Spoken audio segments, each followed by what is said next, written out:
Hi mga idol! Bago tayo magsimula, isang paalala muna.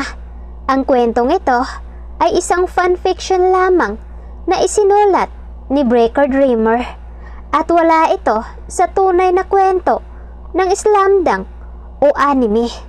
Tayo na, simulan na natin. Dahil nga sa natanggap na tawag ni Rokawa galing kay Mito at agad nga ang nalaman dito ni Rokawa na nakatakas pala si Coach Kotaro, at dahil dito ay nagulat naman si Akira sa sinabi dito ni Rokawa at pati na rin si Aki. Nakakulong si Daddy? Ngatalang boses na tanong ni Aki. Oo anak, dahil nung mga panahong tumatakas tayo sa kanya, nahuli niya rin ang nobyo mo at ito ang ikinulong. Nakalaya lamang siya dahil sa tulong ng lolo niya. Paglalahad ni Akira sa anak, naiiyak namang napaupo si Aki sa upuan. Bakit naman gagawin ni Daddy iyon? Naiiyak na saad ni Aki. Aki anak, huwag ka nang umiyak. Baka maapektuhan ng anak mo. Pagpapaalalang saad ng ina. Sakuragi, ipinakulong mo ba si Daddy? Tanong ni Aki kay Sakuragi. Malamig ang titig at may blankong ekspresyon si Sakuragi habang nakatingin kay Aki. Oo, ako ang nagpakulong sa kanya.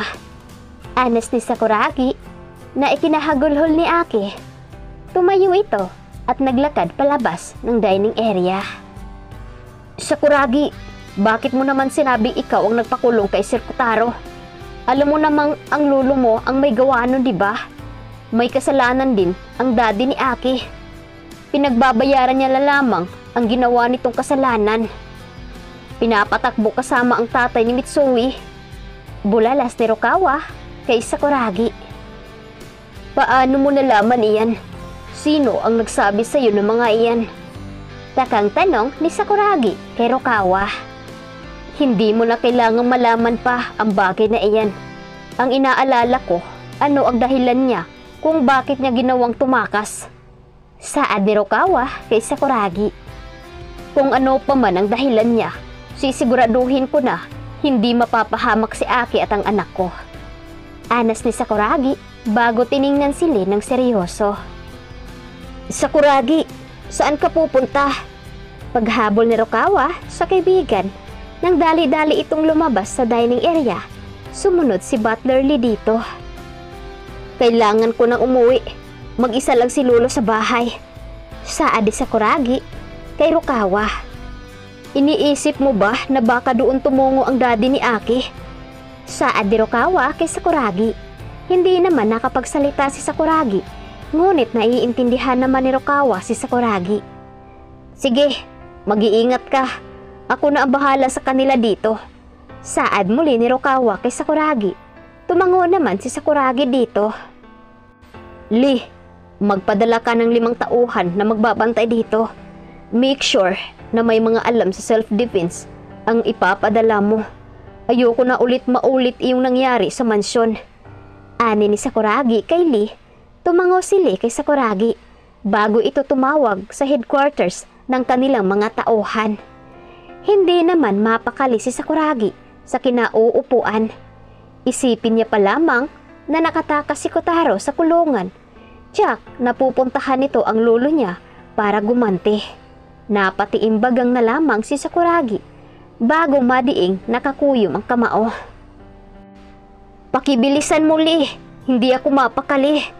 Saad ni Sakuragi na agad namang sinunod ni Lee. Nang makarating sila sa bahay, sa mansyon nila, dali-daling binuksan ni Sakuragi ang main door ng bahay.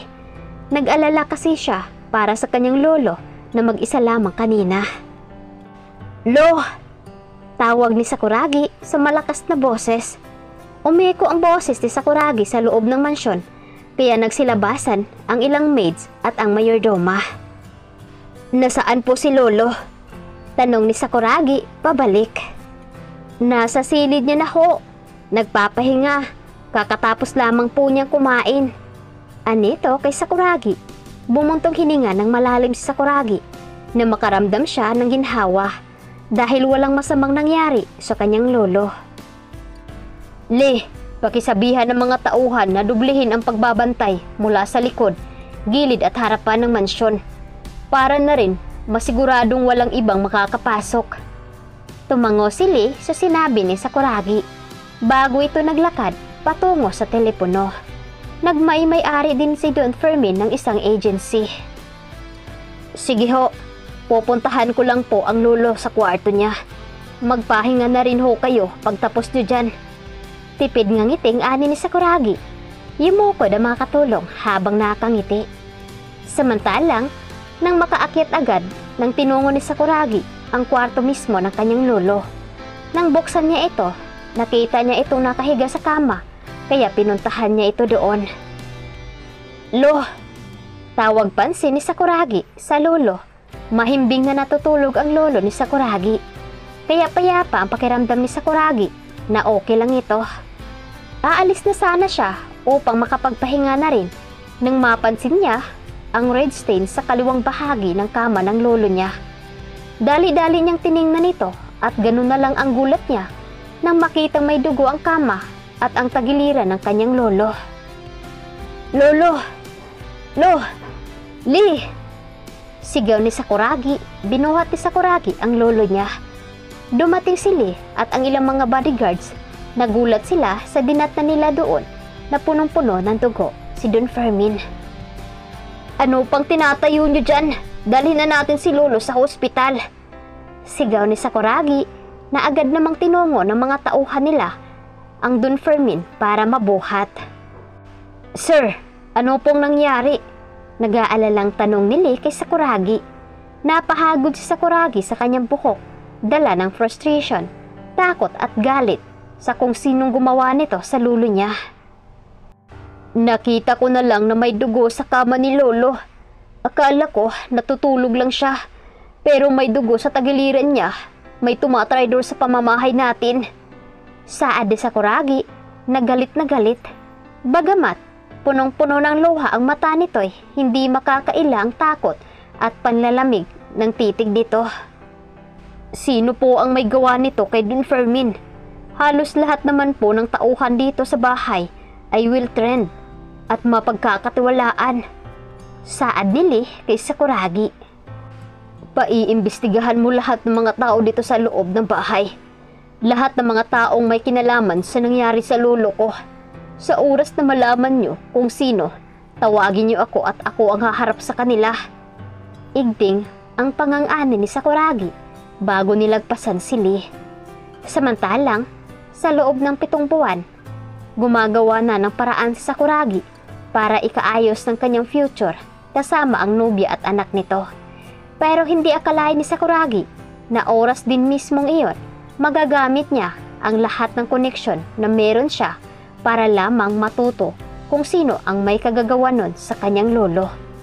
Kinuha ni Sakuragi ang cellphone mula sa kanyang bulsa bago tinawagan ang isa sa mga mapagkakatiwalaan niya.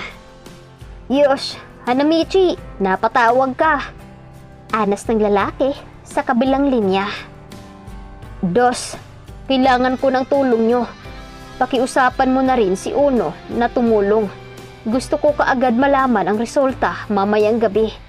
Tawagan mo na lang ako sa oras na mahanap niya na kung sino ang may kagagawa nun kay lolo. Kung sino man ang kasabwat nila. Ani ni Sakuragi na ikinagulat naman ni Dos sa kabila. Teka lang, ano bang nangyari? Huwag mo muna akong utusan dahil hindi ko pa naman alam ang buong nangyari. Saad ni Dos sa kabila. Ikwinento naman ni Sakuragi ang nangyari sa lolo niya at posibleng may kagagawan nito sa kanyang lolo. Sinama niya na rin ang ilang mga kasamahan sa loob ng kanilang mansyon para maimbestigahan. Okay, I got it. Kami na ang bahala ni Uno. Rest assured na matatapos namin ito ng mas maaga.